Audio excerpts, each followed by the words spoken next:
So he's figured something out. This guy lives the persona that he projects into the world. The adrenaline response was designed to move us, not to keep us stationary. He understands how to run that program in the right direction. He's tapped into this neuroplasticity process through the portal of agitation and stress. And everyone tries to come at it from the other end, but he's figured out how to run it in this direction of behavior first. And this is really the holy grail of neuroscience. My lab, we study fear, we study courage, we study resilience, and we study the underlying neurochemical substrates for those. So we had a bunch of guys there, a couple team guys, some other folks, and we bring them in this little room and we do virtual reality there. And one of the things that we use to scare people or to generate a sense of autonomic arousal is this experience of diving with great white sharks, which of course you're not in water in the laboratory, but it's very immersive. And for people that are afraid of sharks, it can be quite scary. Not always, but we also have heights, we have claustrophobia, we got something where you can feel spiders crawling all over your body if you're an arachnophobe. If you have a pain point, we find it. Do you spend time trying to figure out what that pain point is? We do, and we do it through some very covert methodology that involves AI and some fun tools. A bunch of weird questions that, right, all right. Let's just say this, from the moment you step into our laboratory, we're studying you. So now I know. And yeah, exactly. So what was fun was, so I sort of explained what the platform was and what we were going to do. And David said, he goes, I don't like sharks. And I was like, all right, well. And so then, this was not a typical experimental day in the lab. So I just kind of, at one point I finished describing what the tech is and how we're going to wire people in.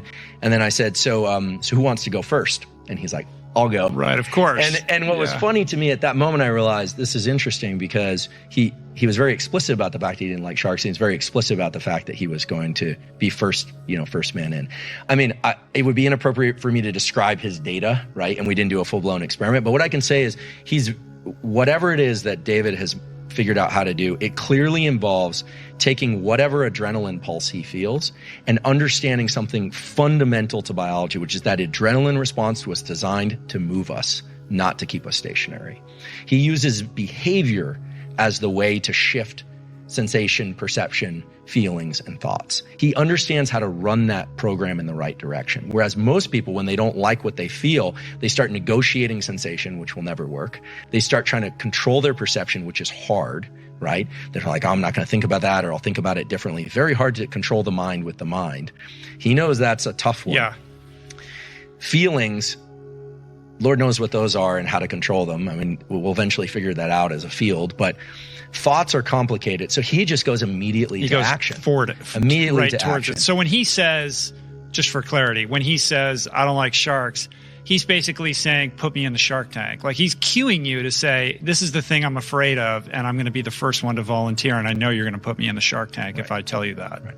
Exactly. Yeah. And I think, and I obviously can't speak for him, but one of the things I think is very clear is that he's tapped into this neuroplasticity process through the door, through the portal of agitation and stress. He's figured out, and this is really the holy grail of neuroscience, is how can I modify my brain? Well, you modify it by placing yourself into discomfort and using that as a propeller to move you into action.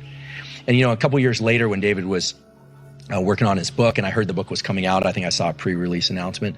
I texted him and I just said, look, I'm really excited to see your book. And he said, oh, great, thank you. It'd be great if you'd write something about it, like an endorsement. I said, oh, I'd be honored to. I'm happy to. And he said, but I need it tonight. Right.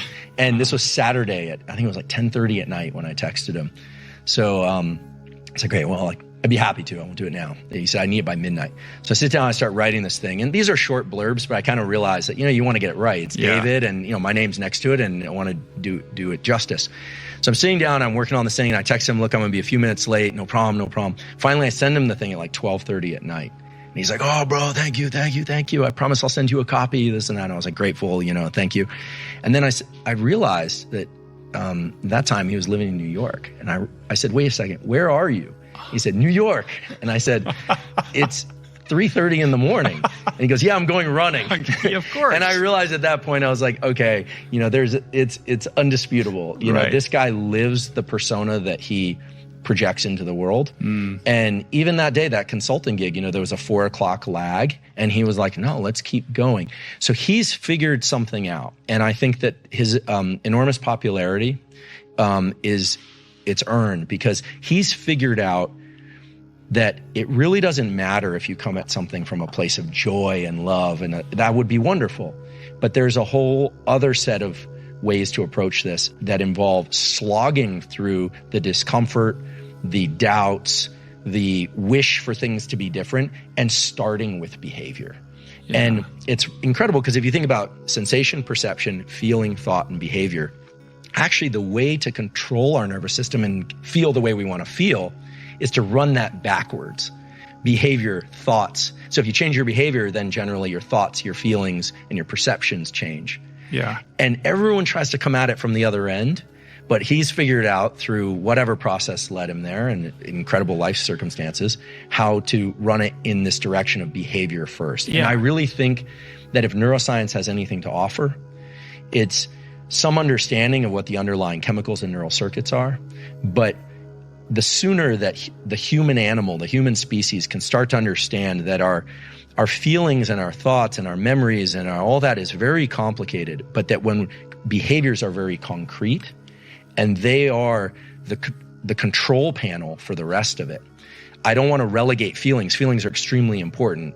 I don't want to relegate perception. They're extremely important. But when it comes to wanting to shift the way that you function, to get better or to perform better or to show up better or to move away from things like addictive behaviors, it's absolutely foolish for any of us, me included, to think that we can do that by changing our thoughts first. It's behavior first, thoughts, feelings, and perceptions follow. It works every time because the brain circuits, meaning sets of connections and chemicals, they're there from birth, they're there your whole life, and they were designed for that.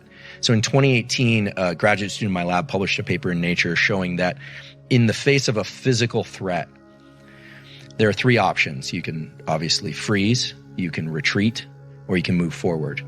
And the moving forward response actually triggers activation of a connection in the brain to the dopamine circuitry of the brain and makes it more likely that you're going to be able to move forward in the future. Now, what was interesting to us was that not only is forward action rewarded at a neurochemical level, which then sets you up for more forward action, but the highest level of agitation and stress was associated with moving forward. We always think, well, if I just calm myself enough, I'll be able to move forward. Right. But it's the exact opposite. Yeah. And so people who are paralyzed in fear or that have a hard time initiating, sometimes the key is to raise the level of stress and agitation. This is why deadlines are so effective. Right. This is why fear is so effective. This is why that deer gets up out of its, nice little den and starts to move, because it feels a certain level of agitation. If that agitation isn't high enough, we will not move forward.